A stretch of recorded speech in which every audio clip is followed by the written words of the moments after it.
quisiera comenzar leyendo un texto. Quiero ir directo a la palabra del Señor y a partir de este versículo poder decir varias cosas relativas a lo que el Señor tiene para nosotros y también relativas a lo que está ocurriendo alrededor de nosotros. Vamos a abrir nuestra Biblia en el libro de Mateo.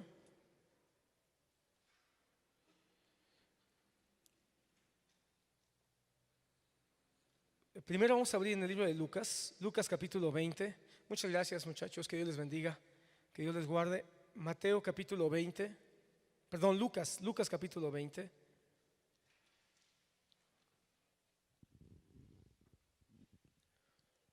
Lucas capítulo 20, versículo 25.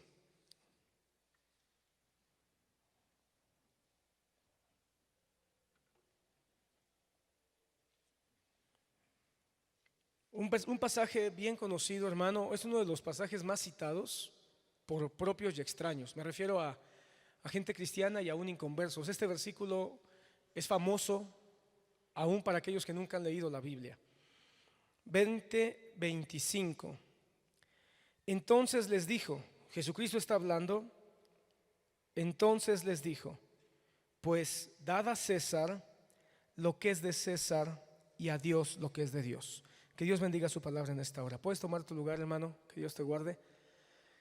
Este famosísimo pasaje, yo creo que es conocido también como una frase célebre de Jesús. No nada más como un pasaje de la Biblia, sino como una frase célebre. Y es un texto muy sencillo en su interpretación. Contiene una sabiduría popular muy grande. Creo que es uno de los textos que, sea por lo sencillo de lo que dice, o sea por lo que hemos escuchado en diferentes interpretaciones o explicaciones, sabemos a lo que se refiere. Tan lo sabemos que pareciera innecesario un mensaje para hablar de este pasaje. Tan lo sabemos que pareciera irrelevante explicar algo acerca de este texto.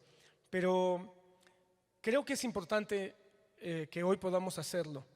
Quiero decirte que tratando de hacer memoria en todos mis años que yo tengo como cristiano, he escuchado citar este pasaje cualquier cantidad de veces, pero nunca he escuchado un mensaje directo que parta para explicar con mucho detalle lo que este pasaje nos quiere decir.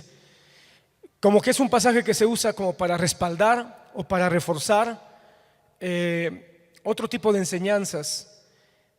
Pero yo quisiera hoy intentar, con la ayuda del Espíritu Santo, partir de este texto para hablarte en dos sentidos. Uno, por supuesto, el más importante: ¿cuál es el sentido central que este pasaje quiere decirnos? Y dos, ¿cómo poder aplicarlo a las circunstancias actuales que estamos viviendo como Iglesia de Cristo en el mundo y, por supuesto, en el lugar donde nos encontramos? Amén. Para poder comenzar, creo que es necesario que pongamos contexto. ¿Por qué Jesús dijo esto? ¿Cuál es la razón por la que Jesús responde estas palabras tan famosas?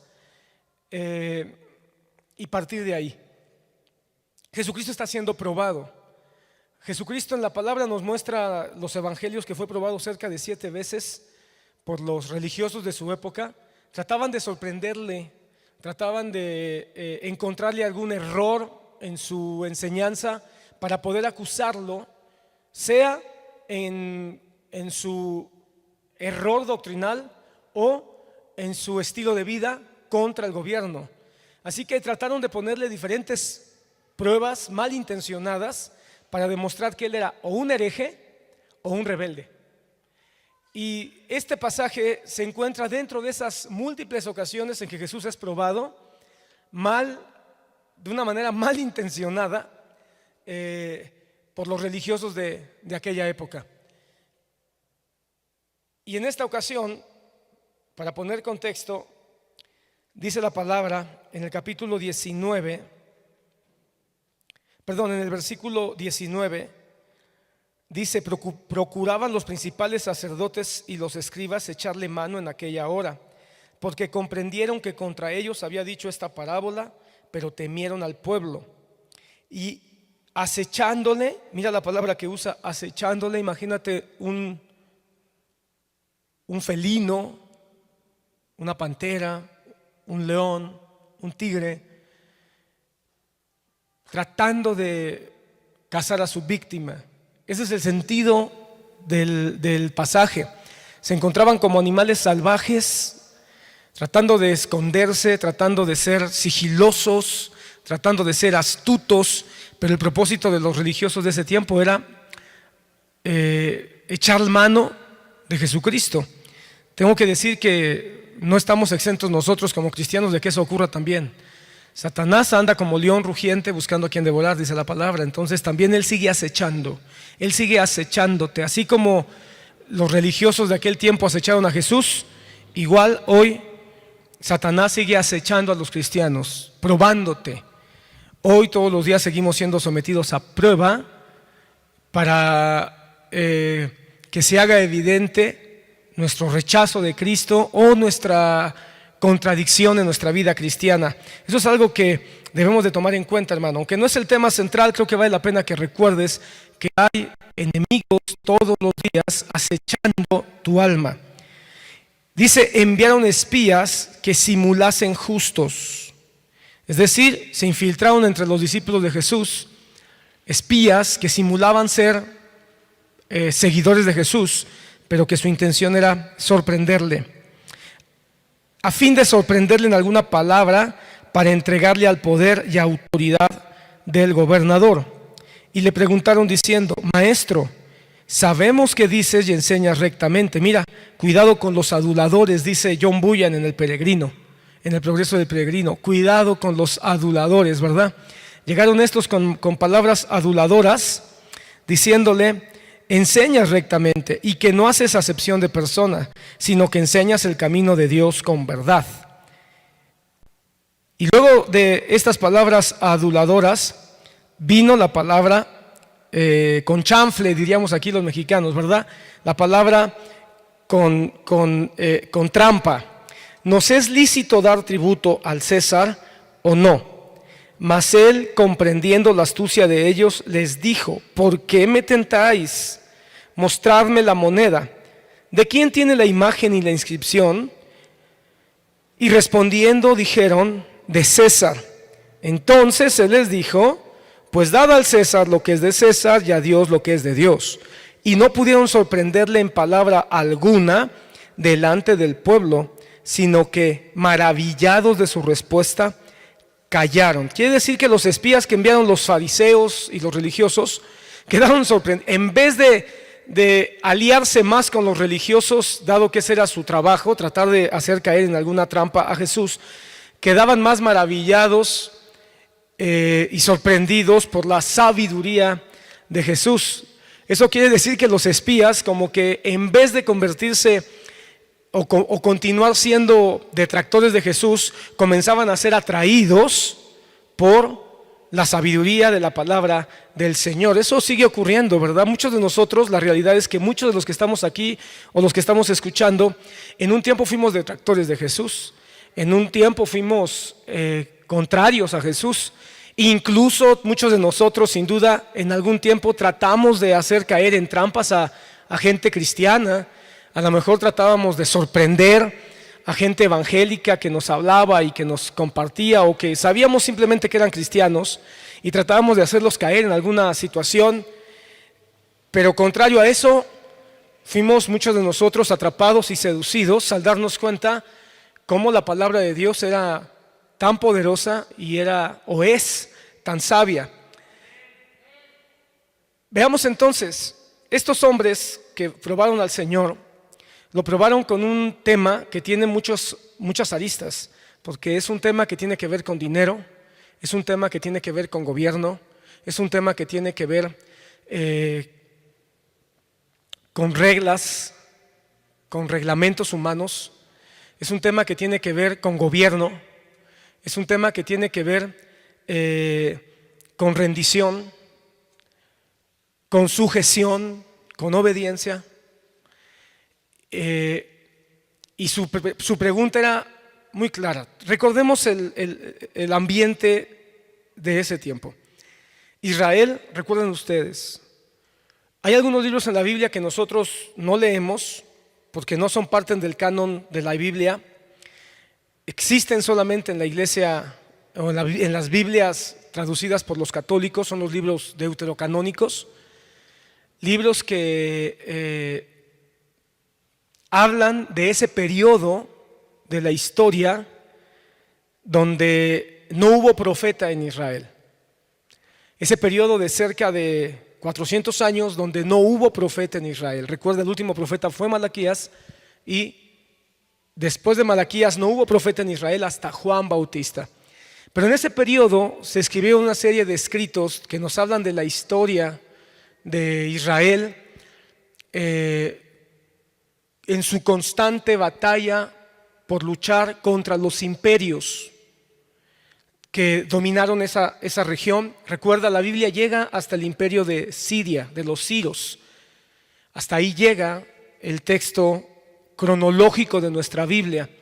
Cronológicamente, tal vez uno de los últimos libros que nosotros podemos leer en el Antiguo Testamento sería el libro de Esdras y de Esther, porque son los últimos libros que históricamente nos narran acontecimientos de ese periodo previo al silencio, al llamado silencio de Israel con el imperio sirio.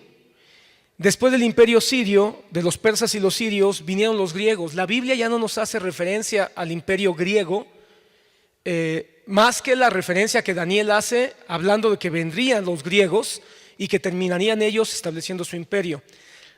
En ese periodo del imperio griego, Israel fue sometido, recuerda, a ver, vamos a tratar de ubicarnos en la historia. Israel es llevado a la cautividad por su constante idolatría, ¿de acuerdo? Nabucodonosor conquista Israel, conquista Judea y lleva cautivos a muchísimos israelitas, a muchísimos judíos, y Jerusalén se queda asolada, ¿ok? Después de Nabucodonosor, Israel queda bajo el dominio de los persas como una herencia del imperio babilónico. Cuando vienen los sirios, Israel continúa como una herencia de cautividad bajo el dominio de los sirios. Cuando entran los griegos, Israel continúa bajo la cautividad de los griegos como una herencia de esclavitud desde Babilonia. Espero que estemos entendiendo esto. Pero aquí ocurre algo. Cuando Grecia se dispersa después de Alejandro Magno, se cumple la profecía de Daniel cuando habla de que vendría una bestia con 4 cabezas, y el imperio griego se dispersa en cuatro gobernadores. Los judíos comienzan a rebelarse, los judíos comienzan a levantarse, digámoslo así, en armas contra los griegos, y comienza a haber una constante lucha al interior de Israel para liberarse de la opresión griega. Se alían con los egipcios. También se cumple la palabra de Jeremías cuando advierte a Israel acerca de sus alianzas con Egipto. Se alía con los egipcios y los egipcios traicionan a Israel. Es una historia de intentos de liberación y de traiciones. Pero cuando llega a Roma, los israelitas no pelean contra Roma. Cuando Roma empieza a avanzar y comienza a dominar los territorios antes dominados por los griegos, Israel acepta un pacto y una alianza con Roma. Roma nunca conquistó a Israel. El pueblo de Israel se alió con los romanos para poder vencer a sus enemigos que los constantemente estaban tratando de oprimirlos. Así que Roma hace una alianza, y en esa alianza Israel acepta el protectorado de Roma. Por eso, hermano, cuando viene el tiempo de Jesús, nosotros nos encontramos con un Israel que se encuentra bajo un gobierno romano, donde Israel está en una aparente paz. pero al mismo tiempo sometido a Roma, bajo los lineamientos y bajo las ordenanzas que Roma les imponía, aunque había un grupo o varios grupos que estaban intentando de liberarse de Roma. En ese contexto histórico, hermano, es donde nos encontramos con Jesús caminando por las calles de Jerusalén, en un ambiente político donde Israel está aceptando ya por varias décadas las imposiciones o las legislaciones de Roma sobre su territorio. Roma le permite hacer su culto, Roma le dice: no tengo problema, tú continúa con tus cultos, tú continúa con tu religión, pero págame tributo, pero sométete a mis reglas civiles, a mis reglas políticas, y no vas a poder hacer ninguna regla civil sin mi autorización. De tal manera que Israel en el tiempo de Jesús solamente podían hacer leyes o legislaciones de tipo religioso, pero no civil. Por eso, hermano, Jesús tenía que nacer en esa época, porque fue una época que Dios preparó, que Dios diseñó para que ciertas cosas pudieran cumplirse en la época de Jesús. Pues te voy a decir una que hace poco compartíamos.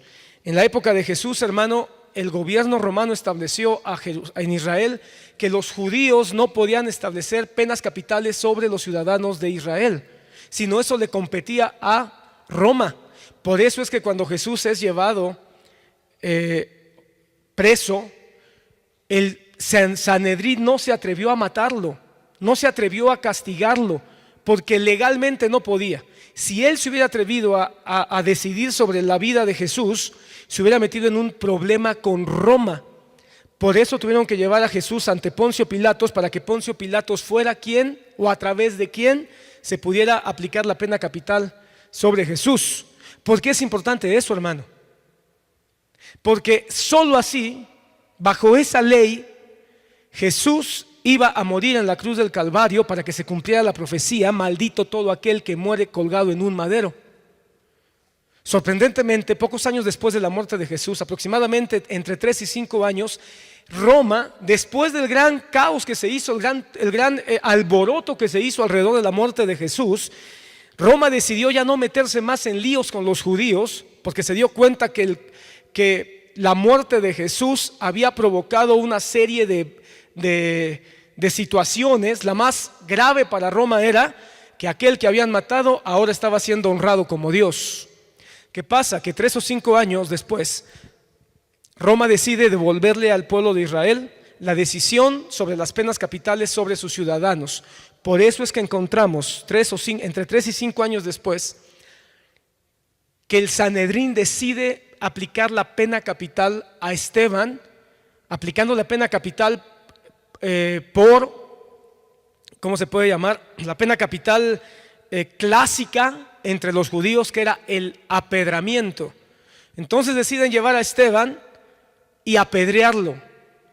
¿Por qué? Porque la ley que les daba el derecho, o les daba la libertad de aplicar pena capital, les había sido devuelta.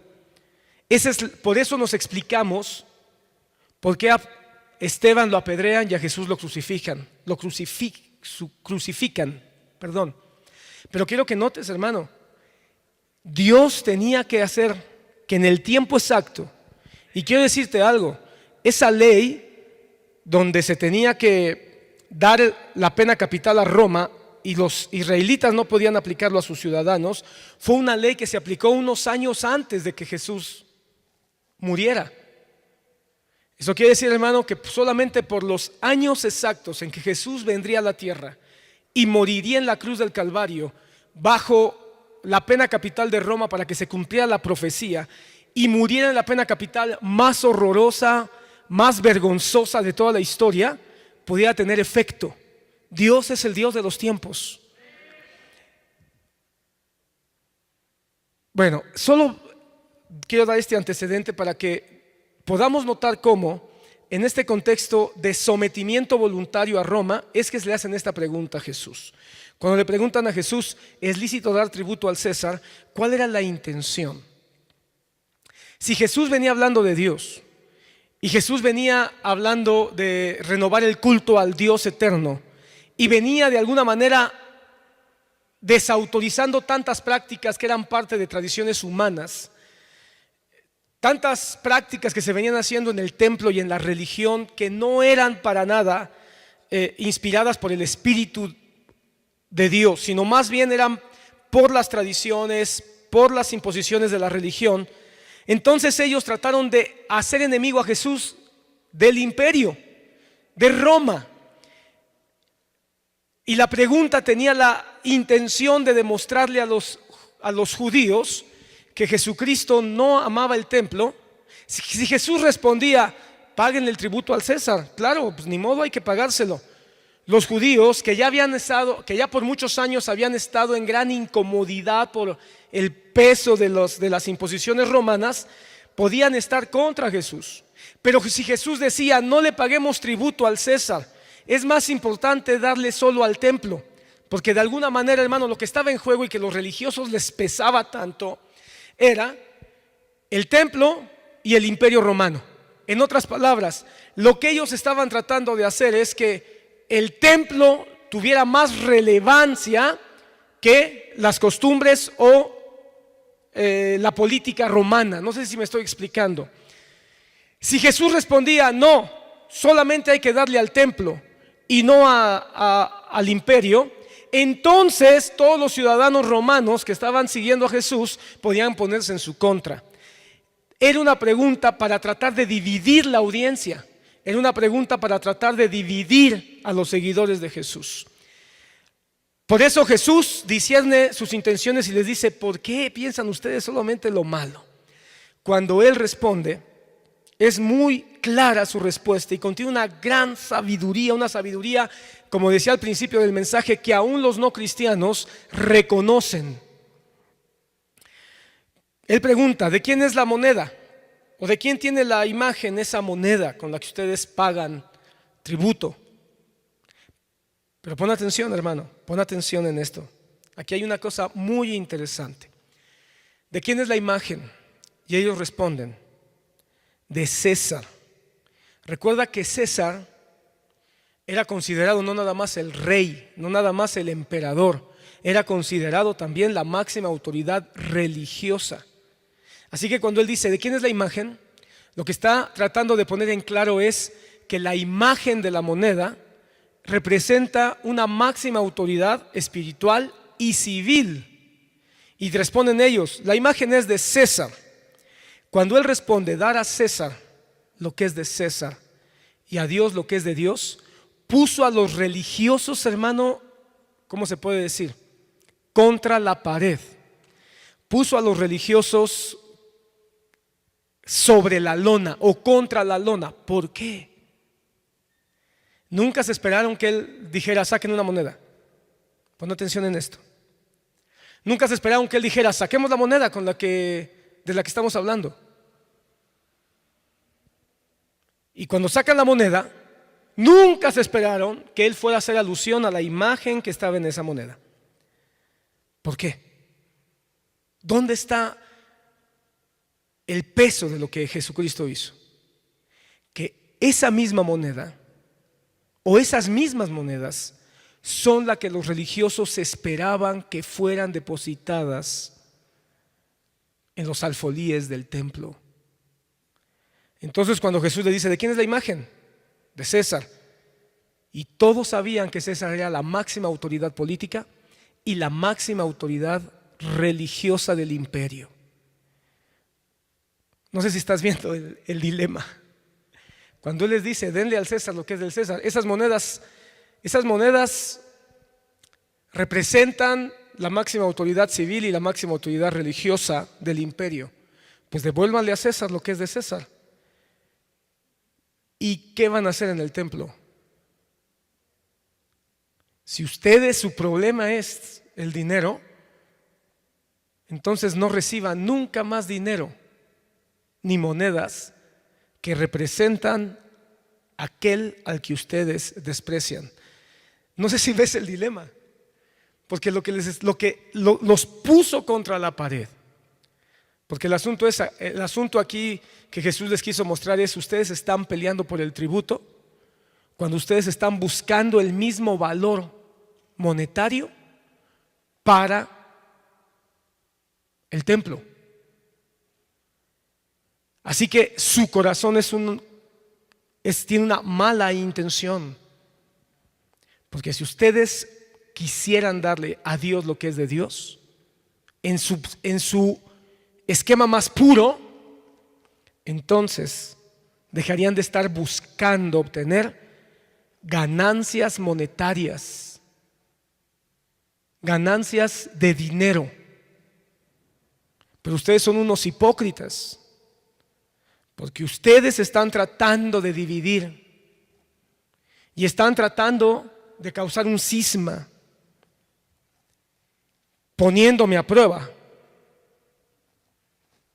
cuando las mismas monedas que ustedes desprecian porque tienen al César son las mismas monedas que ustedes aceptan para el sostenimiento del templo. Entonces, hermanos, los religiosos, al ver la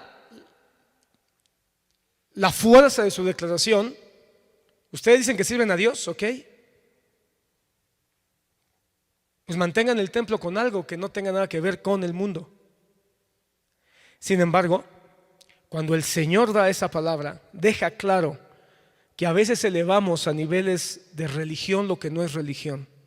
A veces elevamos a niveles de pecado lo que no es pecado, y tratamos de minimizar aquellas cosas que deberían ser las más importantes, que son las que nacen del corazón humano. ¿Qué tiene esto que ver? Ese es el contexto. Ahora, ¿qué tiene esto que ver con nosotros?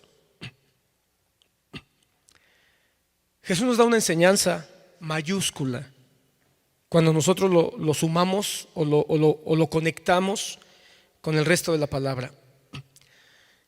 Porque Jesús deja claro algo también: que si bien el dinero es una parte importante y necesaria de la vida, hay otra parte que es más importante, y es la que tiene que ver con la relación con Dios mismo. Hermano, pensemos en la actualidad. ¿Será que el templo o los templos cristianos o los templos evangélicos no necesitan más recursos financieros? Hermano, toda la historia la iglesia ha sido sostenida por los recursos financieros que se generan en el mundo. Siempre ha sido así en toda la historia. La semana pasada mi hermano Paulo, hablando de Jacob, habló algo sobre el diezmo. Y creo que valdrá la pena que hablemos sobre el diezmo, hermano, que recordemos qué es lo que la Biblia dice acerca del diezmo y de la ofrenda. Porque el diezmo y la ofrenda son algo que Dios dejó, no porque Él viva del dinero, sino porque lo ha estipulado para el sostenimiento de su obra en la tierra. Pero bueno, vamos a hablar otro día del diezmo y la ofrenda. Si Dios nos da gracia, la próxima semana tal vez valdría la pena hablar sobre diezmo y ofrenda, porque muchos andan con confusión acerca del... Algunos tenemos bien claro lo que el diezmo y la ofrenda puede significar, pero hay muchos que andan con confusión. Incluso algunos dicen: el diezmo no está en el Nuevo Testamento, Jesucristo no habló del diezmo. Bueno, no voy a meterme en ese tema porque me voy a distraer, pero vamos a mirar si es cierto lo que tú has escuchado y lo que algunos han dicho, que el diezmo no tiene nada que ver en el Nuevo Testamento y que Jesús nunca habló del diezmo. ¿Será cierto eso? Pues bueno, si es cierto, tendremos que tomar medidas. Si Jesús nunca habló del diezmo, lo cual puede ser cierto, si el Nuevo Testamento no tiene nada que decir acerca del diezmo, lo cual puede ser cierto, entonces creo que como iglesia bíblica tenemos que hacer algo al respecto. Pero lo cierto es que más allá del diezmo, hermano, y las ofrendas, lo que sí es cierto es que en toda la Biblia, Antiguo y Nuevo Testamento, hay una mención acerca del sostenimiento de la obra de Dios con recursos financieros. Así que el Señor, más allá de decir si hay que usar o no dinero, si hay que darle relevancia o no al dinero, Él va, creo que, a algo más profundo. Y lo que quiere poner en claro es: definamos bien lo que mueve nuestro corazón. Recuerda, la palabra dice, pero él, viendo la intención, viendo la maldad en sus corazones, les dijo, ¿por qué en sus corazones solo traman lo malo? Y él da una enseñanza. ¿De dinero? Sí. Pero da una enseñanza de valor o da una enseñanza de designación de autoridad o de autoridades. Cuando el Señor dice darle al César lo que es del César, fue una frase, hermano, muy contundente, porque tal vez los religiosos esperaban una posible respuesta que esperaban que Jesús diera es: César es del diablo, César no es de Dios, el César es un opresor, el César es alguien que no ha cumplido su palabra de cuidar a Israel. Debemos despreciar a César, debemos estar contra lo que César diga, debemos dudar, anular lo que César diga. Esa era una de las posibles respuestas que estaban esperando. Esperaban que Jesucristo se manifestara en rebelión al gobierno.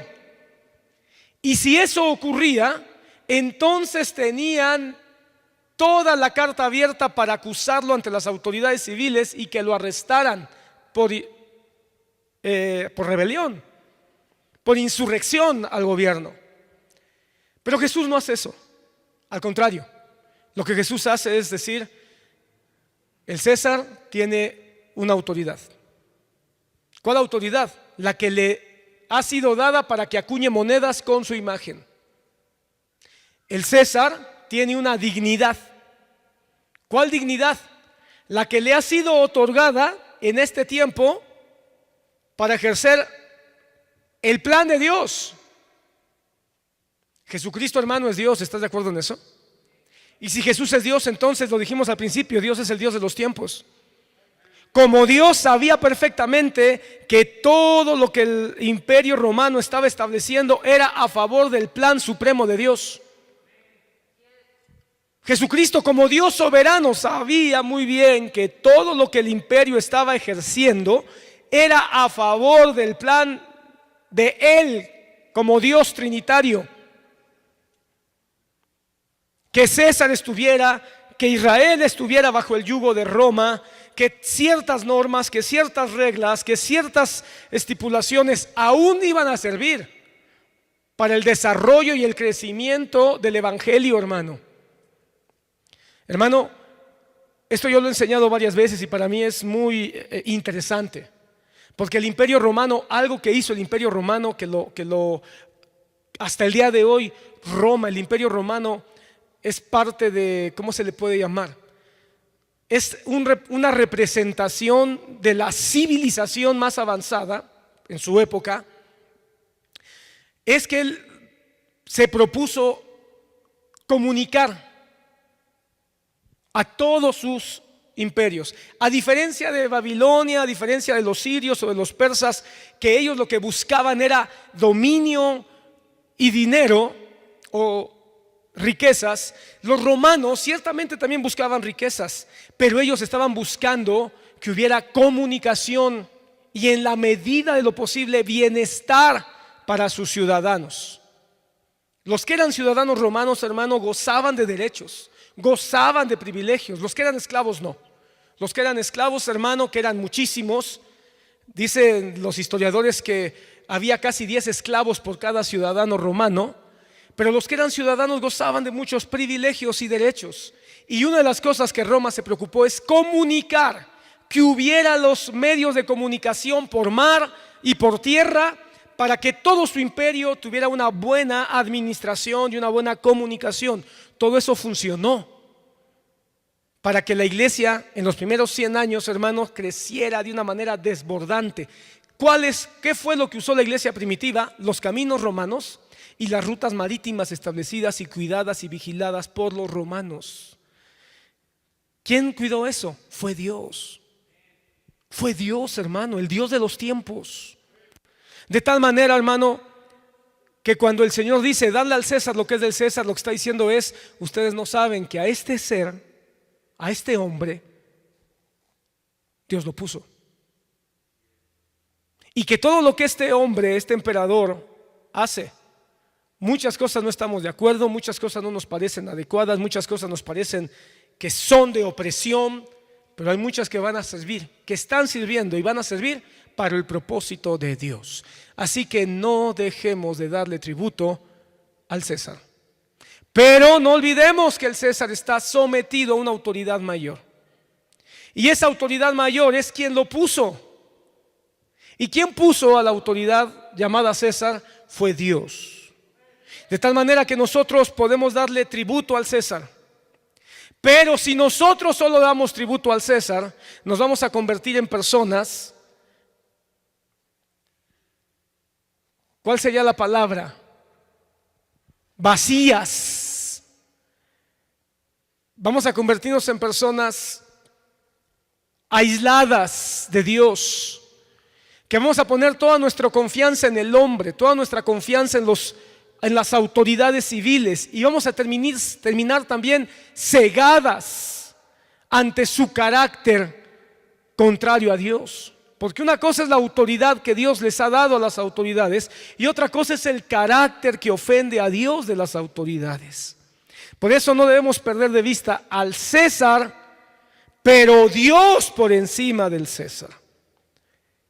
Ahora aquí la pregunta es, ¿qué es lo que hay que darle al César? Si el César representa a las autoridades civiles, ¿qué es lo que hay que darles?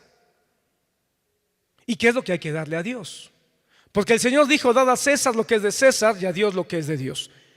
Si el César está en la moneda, denle tributo al César. Pero lo que es de Dios, ni se mira ni se pesa, ni se puede guardar en los bolsillos del hombre. Así que pregúntate, al César le doy impuesto, pero a Dios, si lo que es del César se mide y se calcula para poder dárselo, pero lo que es de Dios ni se mide, ni se calcula, ni se observa, entonces ¿qué es lo que tengo que darle a Dios? Y eso es lo que quiero responderte hoy en este día. Muchos hemos escuchado, dad al César lo que es del César y dad a Dios lo que es de Dios. Pero ¿cuántas veces nos hemos preguntado, y con exactitud, qué es de César? Y con más precisión, ¿qué es de Dios? Una vez más nos encontramos ante una situación donde debemos distinguir, pero sin separar. Debemos distinguir entre la autoridad civil y Dios, pero no podemos separar las autoridades civiles de Dios. ¿Estás aquí?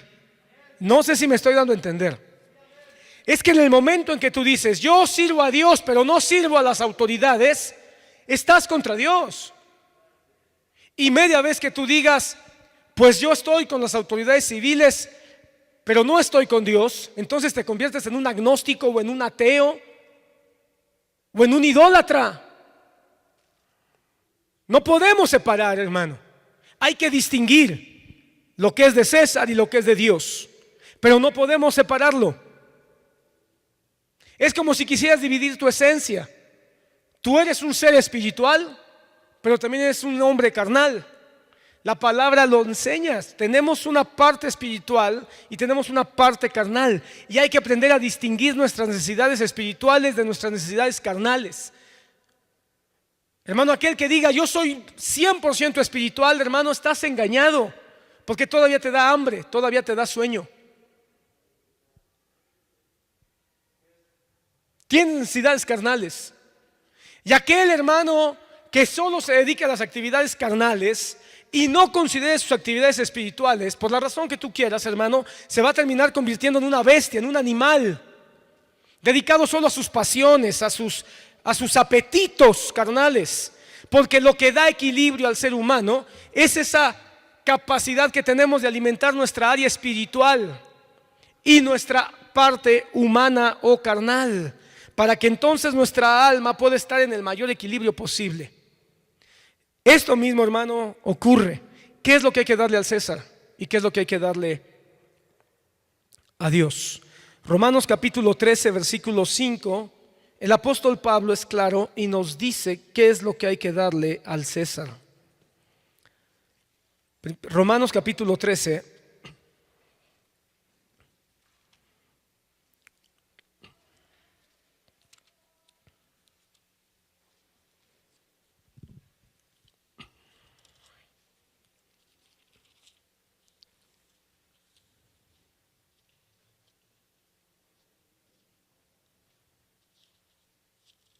Romanos capítulo 13.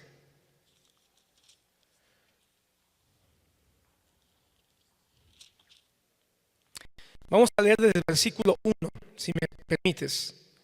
Desde el versículo 1 de Romanos capítulo 13 dice el apóstol Pablo: sométase toda persona a las autoridades superiores. Hermanos, esta es otra manera de decir: dad al César lo que es del César. Sométase toda persona a las autoridades superiores. No está hablando de ángeles, no está hablando de arcángeles, hermano, no está hablando de pastores, no está hablando de ancianos de la iglesia. El contexto nos deja claro que está hablando de autoridades civiles, porque no hay autoridad sino de parte de Dios, y las que hay por Dios han sido establecidas. De modo que quien se opone a la autoridad, a lo establecido por Dios, resiste, y los que resisten acarrean condenación para sí mismos. Hay una sola razón, una sola cosa por lo que la iglesia pudiera no acatar alguna indicación civil, y esta es cuando se ofenda el culto a Dios. En otras palabras, yo le doy al César y le doy a Dios, pero cuando el César me prohíba darle a Dios, yo ya no puedo darle al César. Por eso cuando Jesucristo dijo: denle al César y a Dios lo que es de Dios, lo que estaba diciendo es: el César se cree Dios, pero no te está prohibiendo que adores a tu Dios. Entonces, si no te está prohibiendo que adores a tu Dios, ¿qué problema tienes con el César? Cuando el César te prohíbe adorar a tu Dios, entonces tendrás que pensar muy bien las cosas. Así ha sido en la historia, hermano. Media vez las autoridades, ahorita estamos en un problema de salud pública. Las autoridades están haciendo ajustes. Y si tú piensas que están pensando en la iglesia, yo creo que Satanás piensa todo el tiempo en la iglesia. Y Satanás sí quiere hacer daño a la iglesia. Pero no puedes pensar que las autoridades tienen en la cabeza a la iglesia como primer cosa. Quiero decirte, hermano, que con estos ajustes que están haciendo ahora, necesarísimos, hermano. Mira, hermano, en términos reales, deberíamos estar en la Ciudad de México en semáforo rojo. Porque el día de ayer se publicó una lista de todos los hospitales de atención a COVID que hay en la Ciudad de México, y de todos los hospitales, que son cerca de 20 o 25, solamente hay camas en 5 o 6 de ellos. Y cuando estoy hablando de camas, estoy hablando de no más de 10 camas en cada uno de estos hospitales. Eso quiere decir que la ocupación está arriba del 75 o 80% de todos los hospitales en la Ciudad de México. Según las declaraciones técnicas que la OMC estableció, arriba del 55% de ocupación hospitalaria se debería entrar en semáforo rojo. Técnicamente la Ciudad de México debería estar en semáforo rojo, porque ya pasamos del 55% desde hace casi 15 días. Pero ¿por qué no lo hemos hecho? Yo creo que hay intereses ahí económicos por los cuales la Ciudad de México se está resistiendo, tratando de cuidar el aspecto financiero de la vida de la Ciudad de México. Eso es lo que yo creo. Las autoridades están teniendo que tomar decisiones por un problema de salud a nivel mundial, y que ha llevado a México al cuarto lugar. México ocupa el cuarto lugar de contagios y de decesos por causa de COVID. No podemos nosotros volver a un pensamiento de resistencia y pensar que el COVID no existe. Ahí está ese virus. En este momento, hermano, en la iglesia Monte del Señor, en la iglesia bíblica de Jesucristo Monte del Señor, en este momento se encuentran cerca de entre 10 y 15 personas de nuestra congregación, tal vez más, hermano, contagiados. Algunos con síntomas más delicados, otros con síntomas más leves. Eso nos deja ver. Y si yo me pusiera a preguntarte en este momento, de los que están aquí o los que están en casa, ¿cuántos ya tuvieron síntomas de contagio o confirmación de contagio? Creo, hermano, que nos sorprenderíamos con el número de personas que han manifestado síntomas o que a través de un estudio confirmaron haber sido contagiados. Entonces, hermano, no necesitamos conspiraciones, no necesitamos informaciones de conspiración para poder creer o no creer. Lo hemos experimentado. El que duda de que el virus es una situación real es porque no ha tenido ni un solo caso cerca y por supuesto no ha sido contagiado. Pero quienes ya hemos tenido contagio y ya hemos pasado por días de recuperación con todas las formas tan variadas que tiene este virus, hermano, porque eso es lo más extraño, que cada caso te puede decir. Al principio, en marzo del año pasado, decían tos, gripa, se parece mucho a una gripa común, dolor de cabeza y fiebre. Pues al paso de más de un año, hermano, se dan cuenta que no es así. Hay gente que empieza con tos, hay gente que empieza con temperatura, hay gente que empieza con dolor muscular, hay gente que pierde el olfato y el gusto, hay gente que tiene dolor de espalda, hermano, y manifiestan diferentes formas y no todos los síntomas vienen juntos. Entonces, hermano, estamos ante una realidad. Y yo no creo que el gobierno tenga en mente a la iglesia. En otras palabras, no creo que el gobierno esté pensando voy a molestar a las iglesias evangélicas. No lo creo, hermano. Porque hay muchas más cosas que yo creo que le están preocupando al gobierno de México, yo no sé de otros países, que fastidiar a la iglesia evangélica. Pero Satanás, por supuesto que él sí está en esa intención. De eso no me cabe la menor duda. Hemos estado orando por semanas y creo que no hemos sido solo nosotros, porque pecaríamos, seríamos muy fatuos si pensáramos que nosotros somos la única congregación espiritual, lo cual creo que está muy lejos de la verdad, que ha estado orando a causa de los cultos presenciales. Yo creo que en México ha habido mucha iglesia evangélica de muchas denominaciones que sinceramente han estado orando para que el Señor permita que haya cultos presenciales, porque los cultos presenciales alimentan el alma de una manera diferente a solo escucharlo por internet. No está mal escuchar el culto por internet, creo que eso es una bendición que debemos darle gracias a Dios. Pero eso no cambia la experiencia de estar en un culto presencial, de estar con los hermanos, de sentir el amor, la presencia y disfrutar de la palabra y del culto a Dios, de la música de manera presencial. Tenemos semanas donde yo te he estado diciendo, hermanos, estemos orando para que el Señor permita que continuemos con los cultos presenciales. Deberíamos estar en semáforo rojo. Y si estuviéramos en semáforo rojo, ¿qué es lo que dicta el semáforo rojo? Que todas las actividades públicas se cierran, todas. Al no estar en semáforo rojo, las iglesias podemos tener todavía apertura de nuestros cultos. El viernes y el día de ayer las autoridades dijeron que estamos en un estado de emergencia muy serio y ha llamado a la población de la Ciudad de México a la prudencia, al resguardo. Está haciendo una apelación a las conciencias. Tristemente creo que se les olvida que están tratando con mexicanos, ¿verdad? Leí una noticia que decía que el presidente agradecía a todos los peregrinos que no vinieron a la basílica, que agradece la buena disposición y la buena conciencia que tuvieron.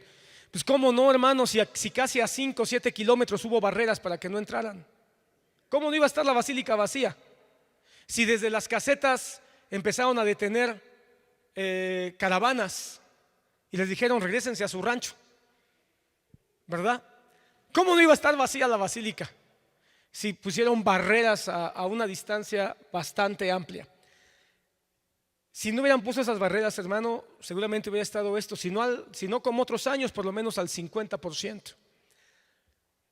Ahora están apelando a la conciencia. Ya se dieron cuenta que no pueden apelar solo a la conciencia. Por eso han determinado que a partir del día de mañana van a cerrar calles, van a cerrar centros comerciales, no nada más en el centro histórico, también en colonias. Ya se dieron una lista de todas las colonias de alto riesgo.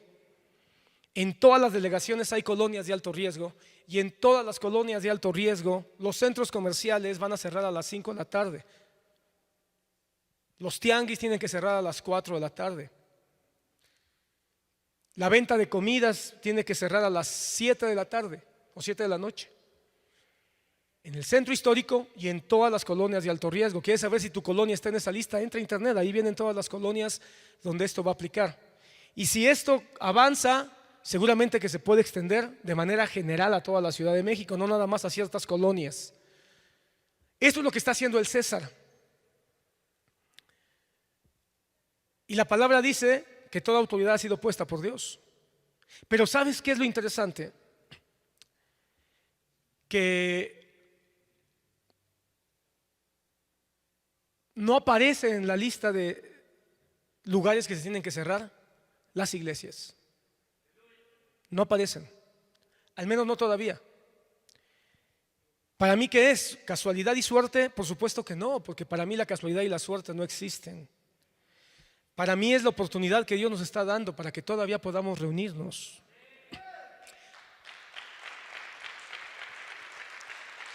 Para que todavía podamos darle a Dios lo que es de Dios. Pero para poder darle a Dios lo que es de Dios, tenemos que darle al César lo que es del César.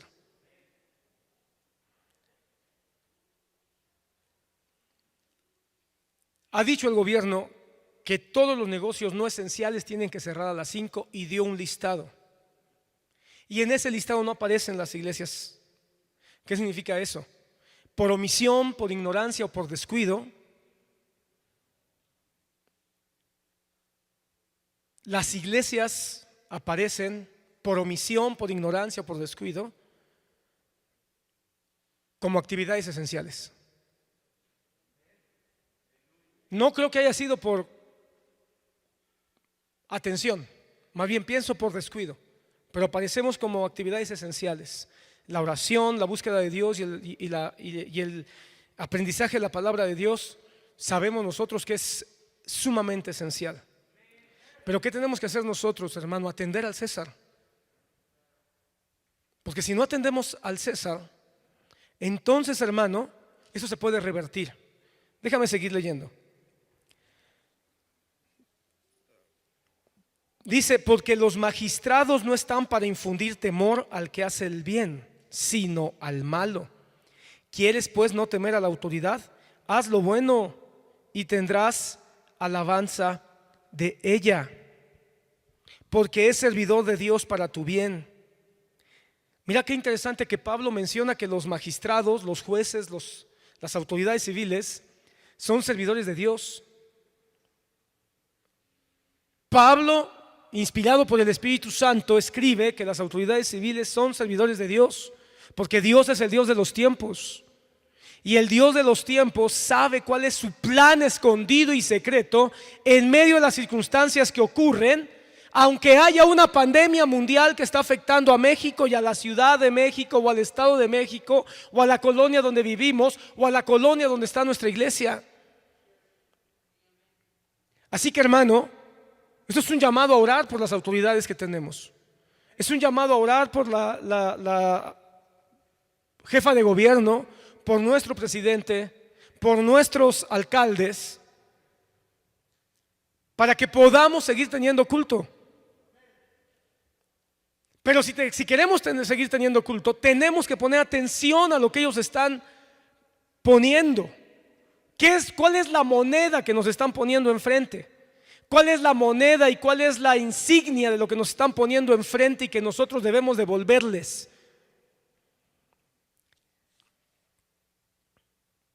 Por lo cual, versículo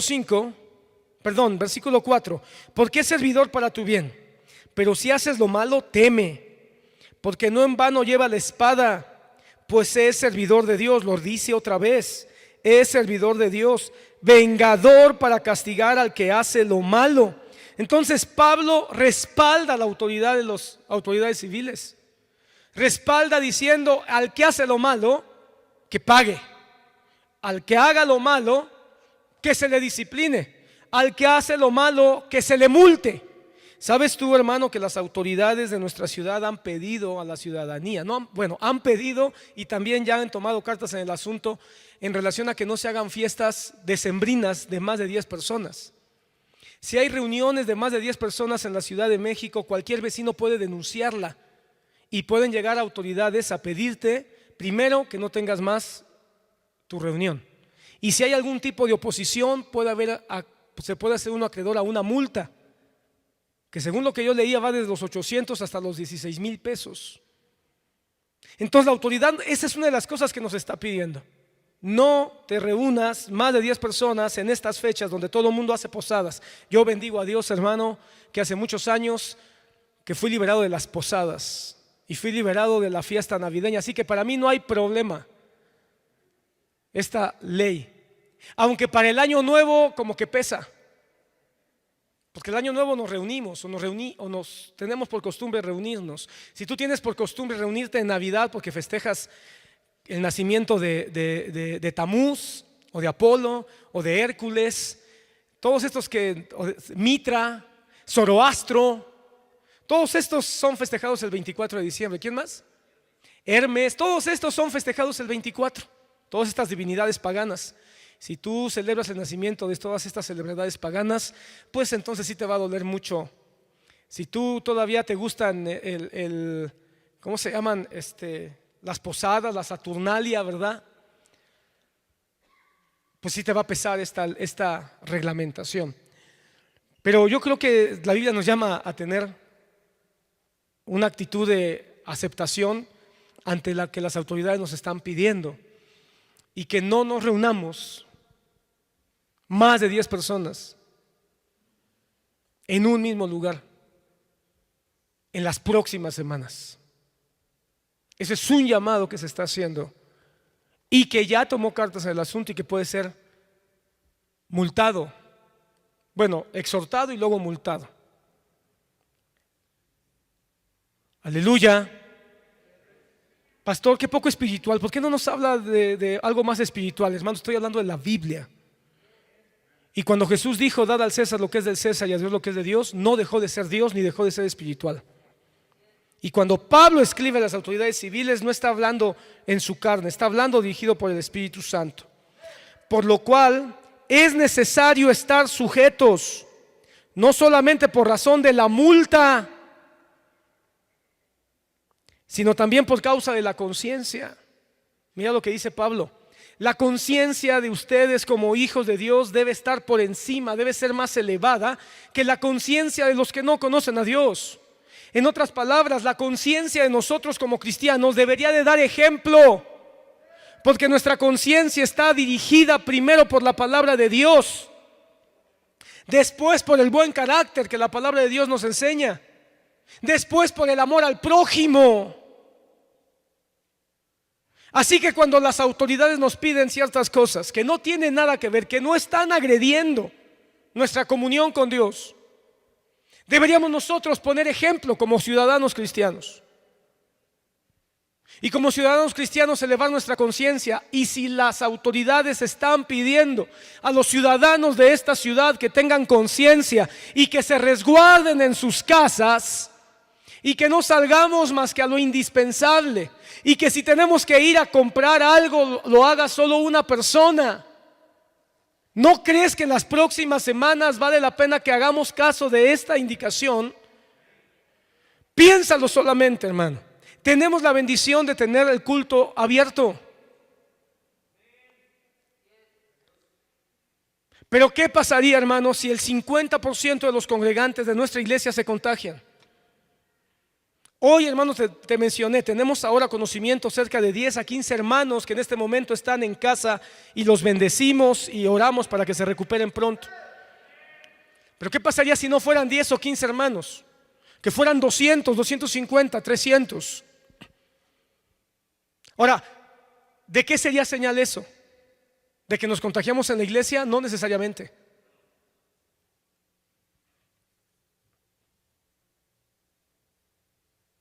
Si queremos seguir teniendo cultos, creo que debemos cuidarnos si andamos en el transporte público, tratar de evitarlo inclusive.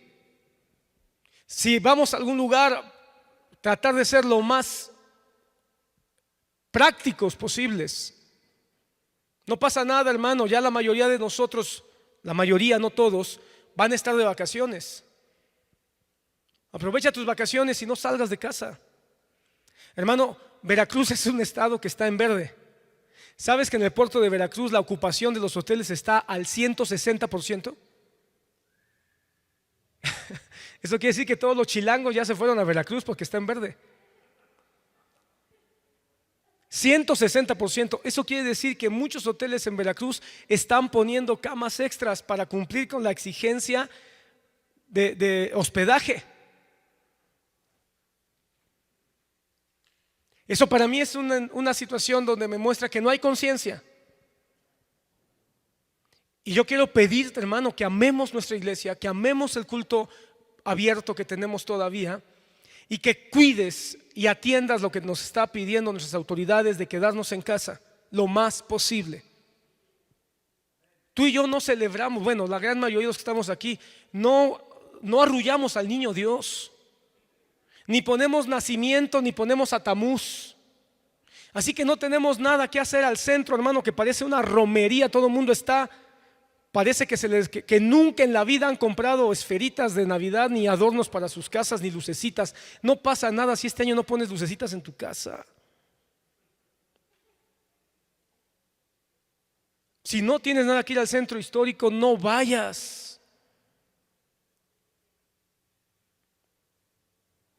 La ciudadanía está pidiendo conciencia.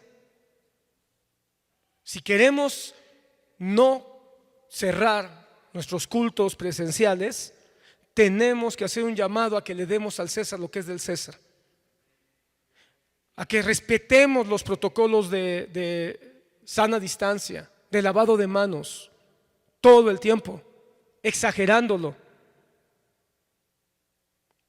Mi corazón, hermano, se hace pequeño cada vez que me entero que hay un hermano más contagiado.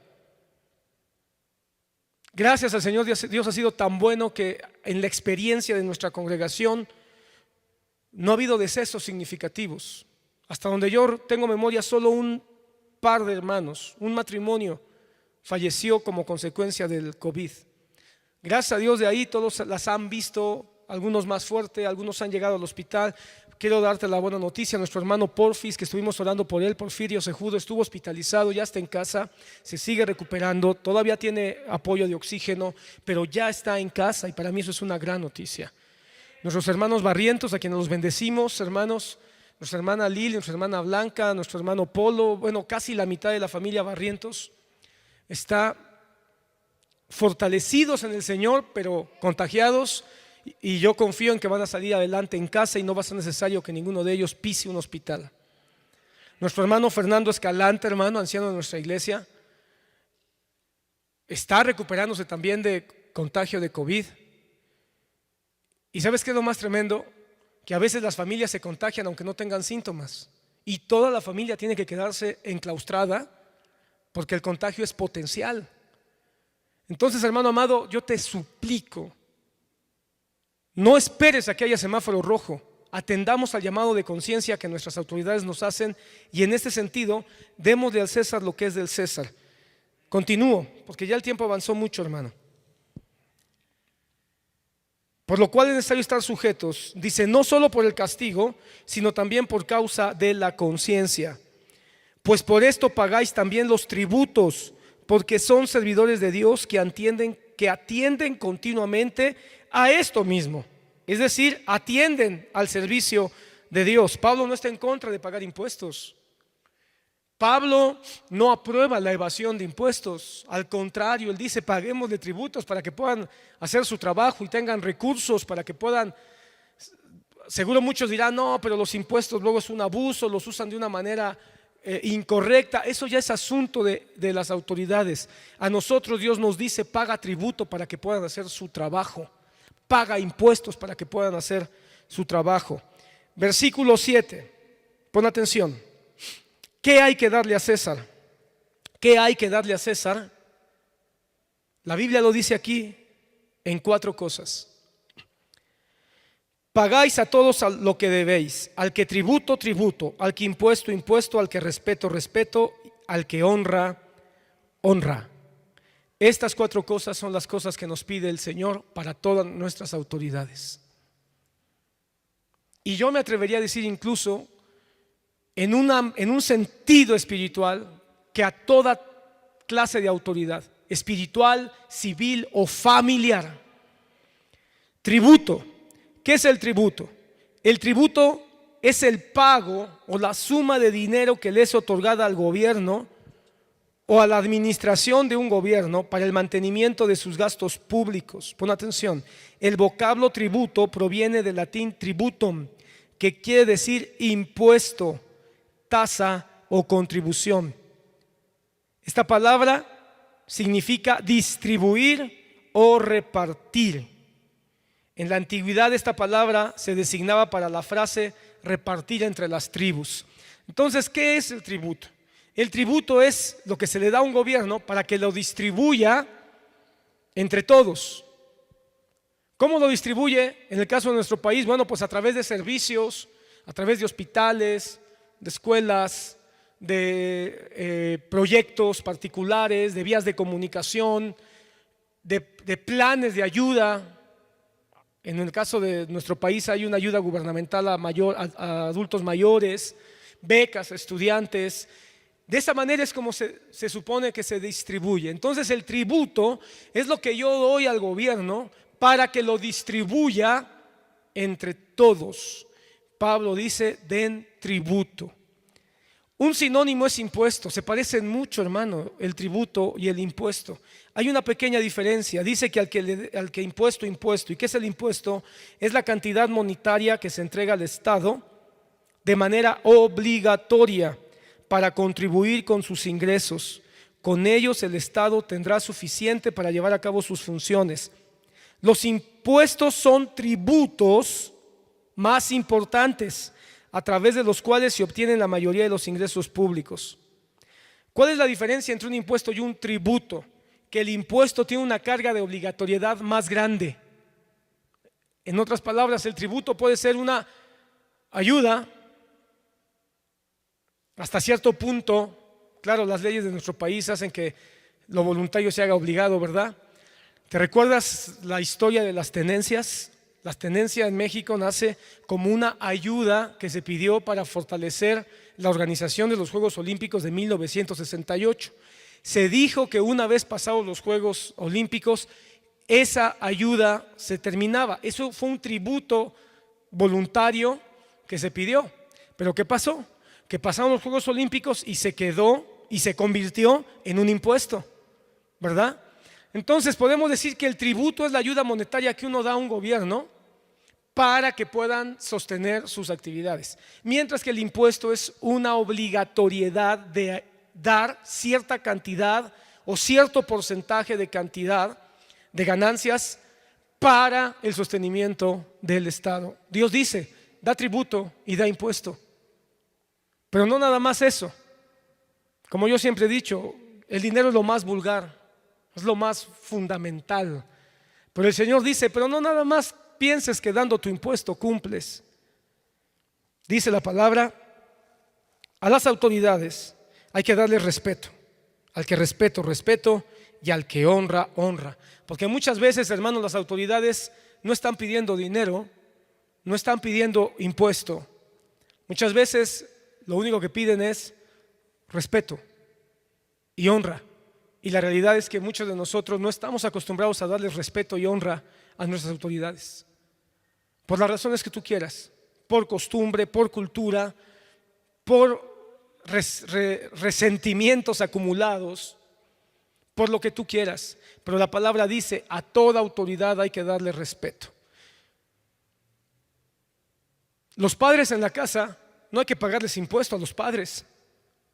pero los padres son una autoridad y los padres merecen respeto y merecen honra.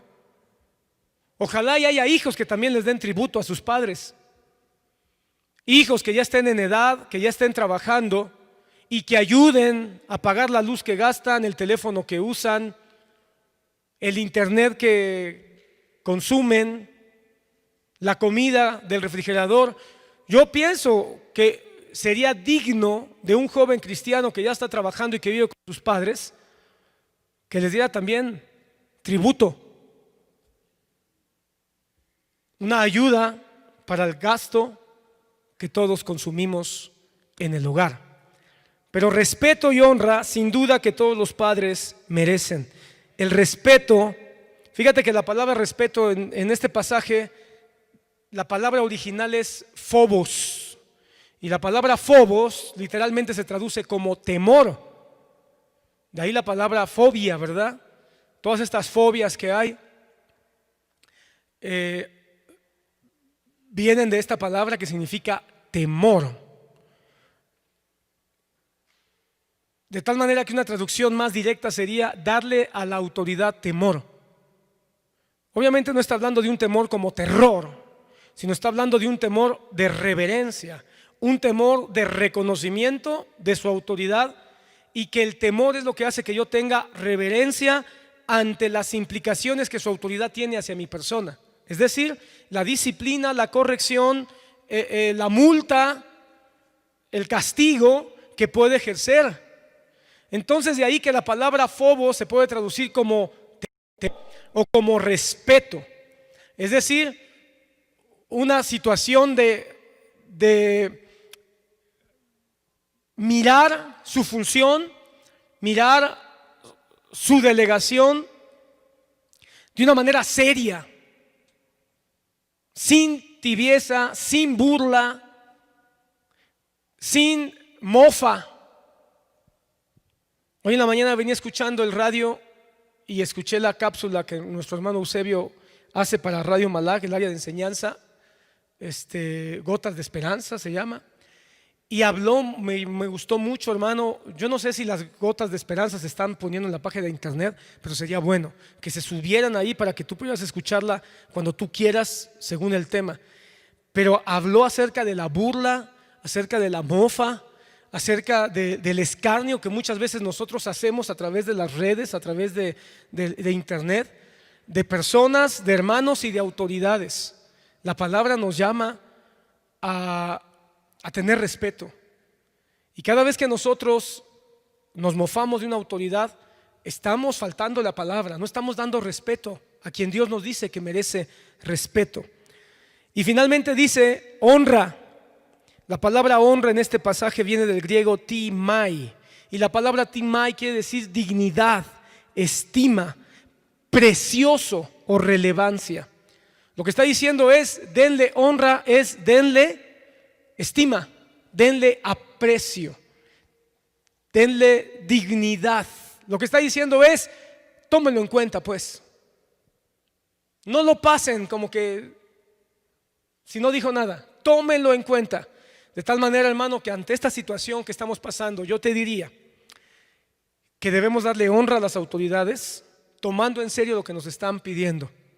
Yo la semana pasada te decía, yo no conozco el color naranja al límite. ¿Por qué no rojo? ¿Por qué no amarillo? ¿Por qué naranja al límite?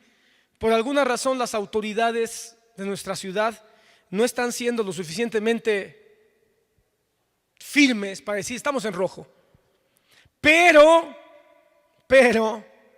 dentro de esa timidez para tomar esa determinación, yo tengo que respetar y tengo que honrar esa decisión.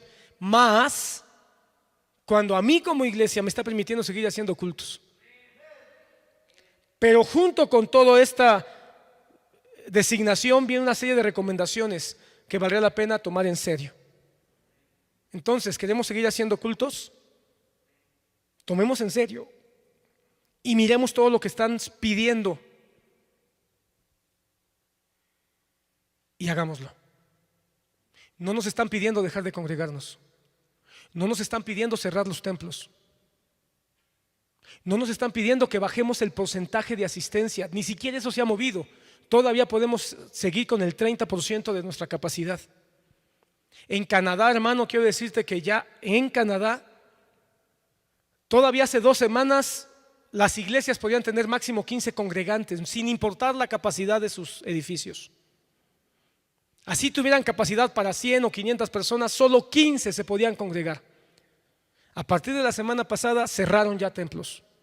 En Canadá ya se cerraron todos los templos. México, táchalo de como tú quieras, pero si la iglesia está orando para que podamos seguir haciendo cultos, tendríamos que darle gracias a Dios y honrar que las decisiones parciales nos están beneficiando como iglesia y como congregación. Y seguir orando por las autoridades. Si el día de mañana la autoridad dice definitivamente los mexicanos son unos necios, son unos obstinados, siguen haciendo sus posadas, siguen atascando los tianguis, siguen atascando el centro histórico, nos vamos a rojo, tendremos que cerrar, hermano. Pero hoy que la autoridad nos está dando la oportunidad de seguir teniendo nuestros cultos, yo te invito a ti. Yo no sé el cristiano, yo no sé el hermano que se congrega en la iglesia de la esquina o que se congrega en la iglesia de tu primo o la iglesia donde se congrega, no sé, tu amigo. Si ahí deciden cerrar, gloria a Dios. Si ahí deciden con todo y haya semáforo rojo, brincarse las trancas y no obedecer a las autoridades, pero nosotros, hermano, hoy por hoy, démosle gracias a Dios que las autoridades no han cerrado nuestras congregaciones. Sigamos orando por nuestras autoridades y cuidémonos aplicando las recomendaciones que las autoridades nos están solicitando. Si quieres seguir viniendo a los cultos, aún tú que estás en tu casa, tal vez tú digas, pues yo ni voy a la iglesia, yo estoy en mi casa. Aún estando en tu casa, yo te invito a que respetes lo que las autoridades están pidiendo. No salgamos de casa si no es necesario. Y si salimos, no olvidemos tapabocas, no olvidemos lavado de manos. Si tenemos que ir a compras, vaya solo uno. No hagamos reuniones de más de 10 personas. Evitemos las fiestas decembrinas de fin de año. No pasa nada si este año, hermanos queridos, no nos juntamos toda la bola de familiares. ¿Sabes que el mayor número de contagios han sido precisamente en reuniones familiares? Porque uno sale a la calle donde hay enfermos, regresa a la casa, hacen las reuniones y ahí se contagian o nos contagiamos todos. Atendamos las recomendaciones que nos están pidiendo. Son 4 a 5 semanas lo que el gobierno está pidiendo que apretemos, que nos hagamos más estrictos. Son de 4 a 5 semanas solamente.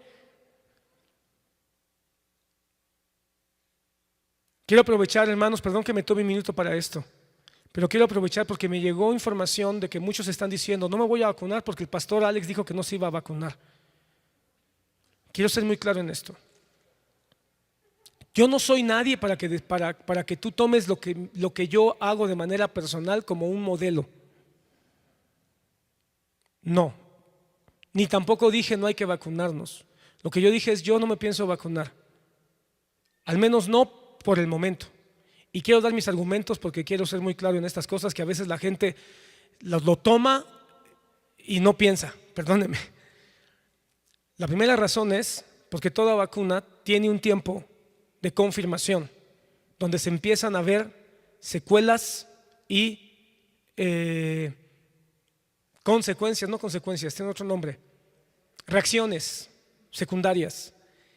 Y yo quiero esperarme a saber cuáles son las reacciones secundarias, que todavía no están seguros cuáles van a ser. Lo que han dicho los científicos es va a haber reacciones secundarias. ¿Cuáles? No sabemos. Pues no saben. Primero tienen que empezar las vacunaciones. Segunda cosa, yo ya me contagié y aunque hay un debate, yo he encontrado de todo en internet, hermano, es lo que más me gusta, hermano, que no se ponen de acuerdo los científicos y los investigadores, se parecen a los cristianos. pero no hay un consenso si las personas contagiadas se vuelven a contagiar o no, y si se vuelven a contagiar, después de cuánto tiempo o no. Hay un debate muy grande entre los expertos en ese sentido. Y tercero, hermano, yo de manera personal, de manera particular, esto es solamente mi manera de pensar, no está en la Biblia ni se le puede pedir a nadie que piense de una manera si no hay un sustento bíblico. Pero mi manera particular es que considero que manteniendo la tierra bien cuidada no tiene por qué ser contaminada. ¿Qué significa? Que el cuerpo nutrido y fortalecido, en este caso oxigenado, hidratado, porque si algo sí se tiene bien claro es que el coronavirus o el COVID depende de una mala oxigenación para poder subsistir. Entonces, si cuidamos estar hidratados, oxigenados, vitaminados, comiendo alimentos sanos, comiendo frutas, comiendo verduras, tomando complementos que puedan fortalecer, vitaminar el sistema respiratorio, el sistema circulatorio, porque el COVID depende de la oxigenación en la sangre de una manera muy importante, hidratar garganta, hidratar estómago, hidratar todo el cuerpo.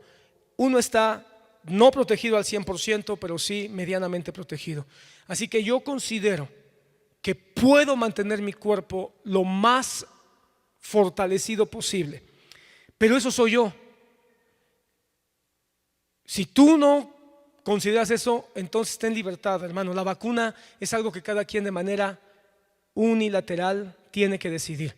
Ahora, eso no significa que tal vez en un año, en 6 meses, yo decida vacunarme. Posiblemente lo haga. Pero por lo pronto yo he decidido que no.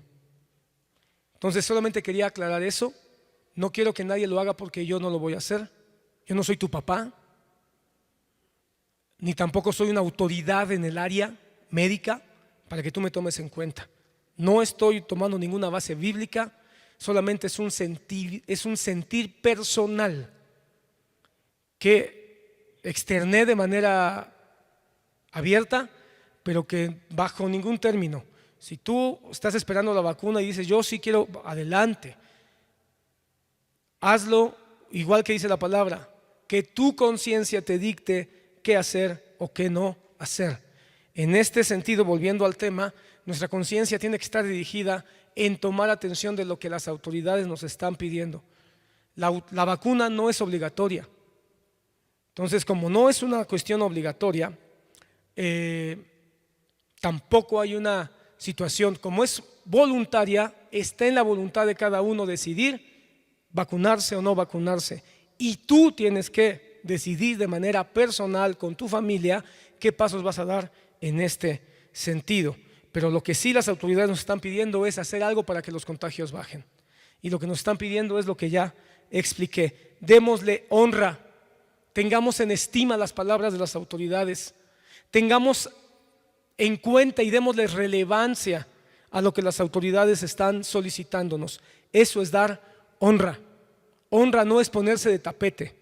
Honra no es humillarse, no. Honra es tomar en cuenta el consejo, la dirección y la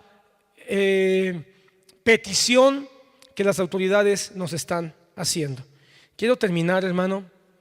Ya llevo más de 1 hora y necesito decirte, aunque lo voy a hacer rápido, que hay que darle al César lo que es de César, pero no podemos darle al César lo que es de César si dejamos de darle a Dios lo que es de Dios. Versículo 8. No debáis a nadie nada, sino el amaros unos a otros, porque el que ama al prójimo ha cumplido la ley. Qué interesante que Pablo una y conecte la sujeción, el respeto, la honra a las autoridades civiles con el amor al prójimo y con lo que Dios nos pide. Pablo mismo hace una separación: darle a César lo que es de César por amor a tu prójimo y por amor a Dios. Darle al César lo que es de César por amor al prójimo y por amor a Dios. Porque no adulterarás, no matarás, no hurtarás, no dirás falso testimonio, no codiciarás, y cualquier otro mandamiento en esta sentencia se resume: amarás a tu prójimo como a ti mismo. El amor no hace mal al prójimo, así que el cumplimiento de la ley es el amor. Del versículo 9 al versículo 14 cambia de autoridad. Ya no está hablando de las autoridades civiles y ahora comienza a hablar de la autoridad de Dios. Porque todas estas cosas no es una manera de honrar a las autoridades civiles.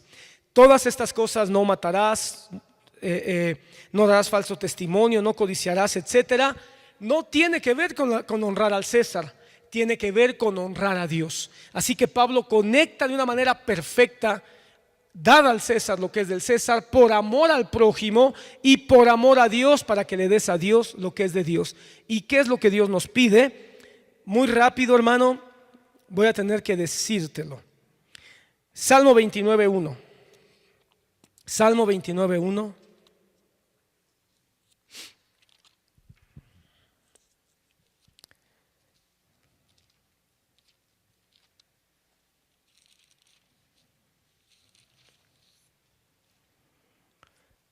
Tributad a Jehová, oh hijos de los poderosos. Dad a Jehová la gloria y el poder. Dad a Jehová la gloria debida a su nombre. Adorad a Jehová en la hermosura de la santidad. ¿Te diste cuenta cómo empieza este salmo? Tributad a Jehová. Tributad a Jehová. ¿Te das cuenta cómo la palabra tributo también es aplicable a Dios? La palabra tributo también es aplicable a Dios. Y la palabra tributo, ya lo dijimos, tiene que ver con aquello que se le da a un gobierno o a un gobernante para que lo distribuya entre las tribus. ¿Será que hay una alusión directa a dinero? Es probable. Cuando dice tributad a Jehová, es muy probable que lo que esté diciendo también el salmista es darle tus ofrendas a Dios para que el pueblo de Dios sea sostenido. Sin embargo, la segunda parte es más interesante o más importante, porque dice: dad a Jehová la gloria y el poder. Dad a Jehová la gloria debida a su nombre. Tributad a Jehová. ¿Qué cosa? Gloria. Hermano, de la palabra gloria se desprende todo lo que podemos y debemos darle a Dios. Pon atención. Al César hay que darle tributo, impuesto, respeto y honra. Y a Dios hay que darle la gloria. Da un aplauso al Señor.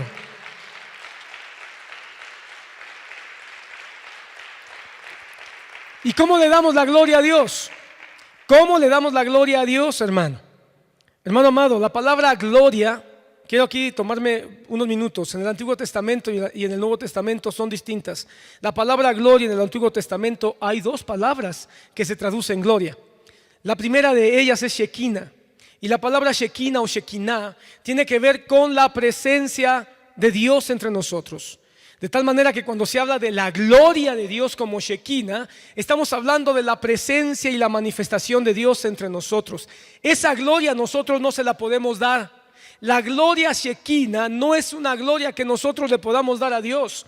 La gloria Shekinah es la gloria que Dios le da a su pueblo.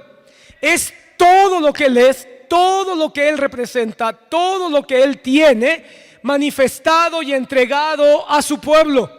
Por eso la Shekinah más grande, la expresión de la Shekinah más sublime que Dios le ha dado al hombre ocurrió en la cruz del Calvario, hermano. En la cruz del Calvario fue la presencia de Dios muriendo para redimir, para salvar y rescatar a su pueblo. No hay más grande Shekinah que Jesucristo en medio de nosotros. Por eso cuando nosotros hablamos de darle la gloria a Dios, no podemos darle gloria a Dios a menos que Él nos haya dado su gloria primero. Él ya nos dio su gloria, su presencia, su amor, su rescate, su redención, su Shekinah, para que entonces nosotros podamos darle gloria. Y la otra palabra en el Antiguo Testamento que se traduce como gloria es la palabra kabot. Y esa es la palabra que aparece precisamente en este salmo, la palabra kabot. y la palabra kabod significa poder, significa potencia.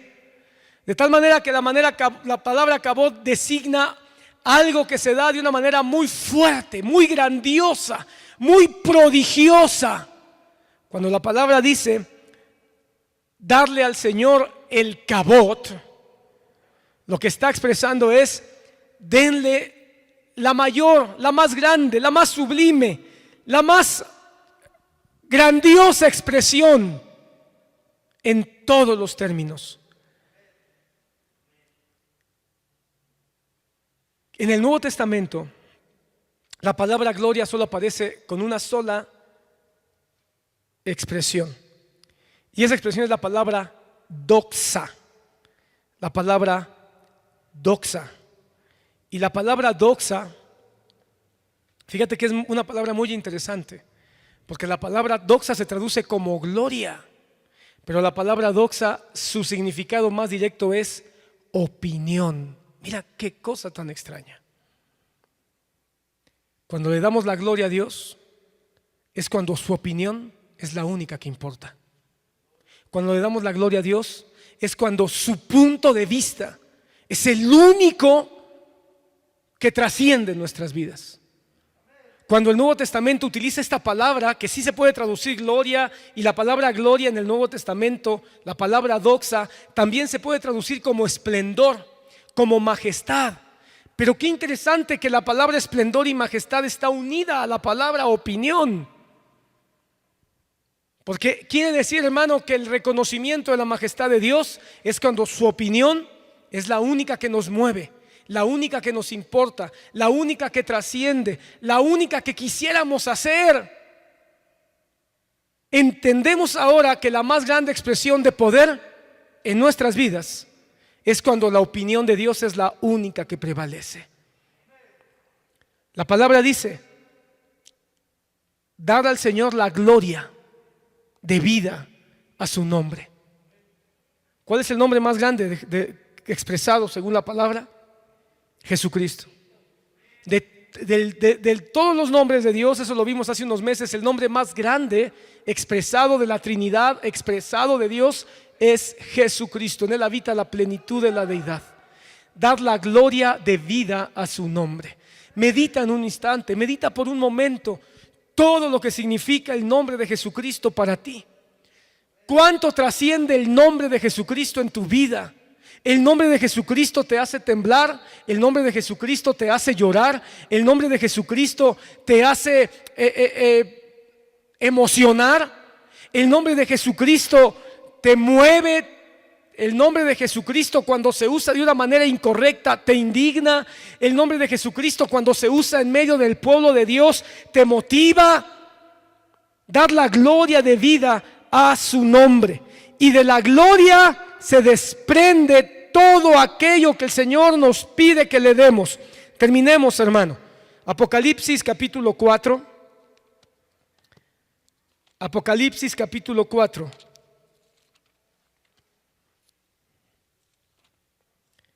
Apocalipsis capítulo 4, versículo 11. Dice la palabra: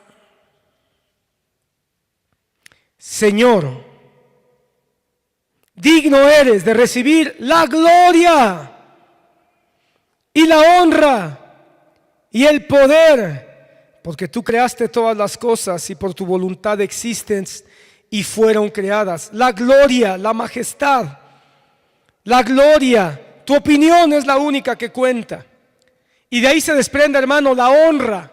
Dios, la palabra dice que le demos gloria y que le demos honra. ¿Qué es honra? Importancia, relevancia. ¿Qué lugar ocupa Dios en tu vida? ¿Qué posición ocupa Dios en tu vida? Y el poder, la palabra poder, hermano, en el griego es dunamis. Y la palabra dunamis significa impacto, movimiento. La palabra dunamis significa dinamismo. Lo que está diciendo entonces es darle gloria, darle honra, darle peso, darle relevancia, darle poder, darle dinamismo. La iglesia no puede ser pasiva. La iglesia tiene que ser dinámica, tiene que ser explosiva, tiene que ser expresiva. Apocalipsis capítulo 5, versículo 12. Y los ancianos y los ángeles, millones de millones, decían a gran voz: el cordero que fue inmolado es digno de tomar el poder, las riquezas, la sabiduría, la fortaleza, la honra, la gloria y la alabanza.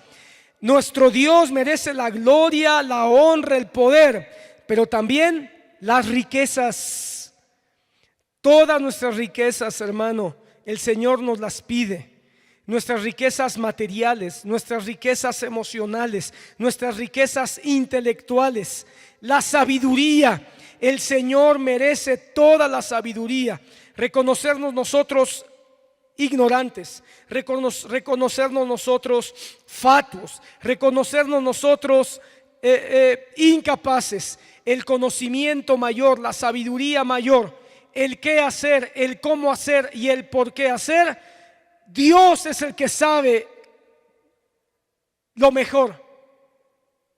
Cuando nosotros le damos al Señor la sabiduría, lo que le estamos diciendo es: mi opinión no cuenta, mi punto de vista no vale.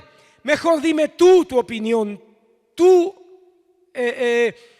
observación respecto a cualquier cosa, la fortaleza y la alabanza. Finalmente quiero que abras conmigo Judas capítulo 1, 25. Judas 1, 25.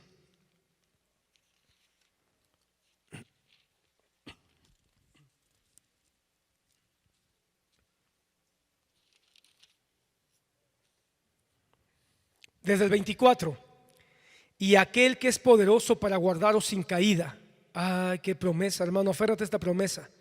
Si tú eres hijo de Dios, tienes que creer que Él es poderoso para guardarte sin caída y presentarte sin mancha delante de su gloria en el día de Cristo. Esta es una promesa para los cristianos, hermano. Los cristianos verdaderos vamos a ser guardados sin caída hasta el día de Cristo. 25. Al único y sabio Dios. Al único y sabio Dios. ¿Cuántos creen que Él es el único Dios? No hay otro Dios. Y Él es el único sabio. Si Él es el único sabio, quiere decir que Él conoce lo que es mejor para nosotros. Nuestro Salvador, ¿de quién está hablando? De Jesucristo. A Él sea la gloria. Ya hablamos que es la gloria. La majestad, Él es el Rey. Darle la majestad es reconocer que Él es nuestra autoridad suprema, sublime, nuestro único Rey. Denle el imperio. Hermano, cuando Judas escribe esto, está todavía bajo el imperio romano. Él entiende que cuando habla de un imperio está hablando del que domina todo, del que está extendido en todo. Cuando le damos el imperio a Dios, le estamos diciendo: tú eres el que tiene dominio sobre todo lo que soy, sobre todo lo que tengo, y la potencia, ahora y por todos los siglos. Amén. Cierro mi Biblia, hermano, y te pido que cierres tus ojos también tú, y que medites en esto. Al César tributo, impuesto, respeto y honra, pero a Dios gloria, honra, poder, sabiduría, riquezas, potencia, majestad, imperio, alabanza, honra por los siglos de los siglos. Si bien Dios nos dice: dad al César lo que es del César, también nos dice: pero no pierdas de vista que más grande es tu Dios. Y cuando damos a Dios toda la gloria, somos capaces también de darle al César lo que es del César. En el nombre de Jesús.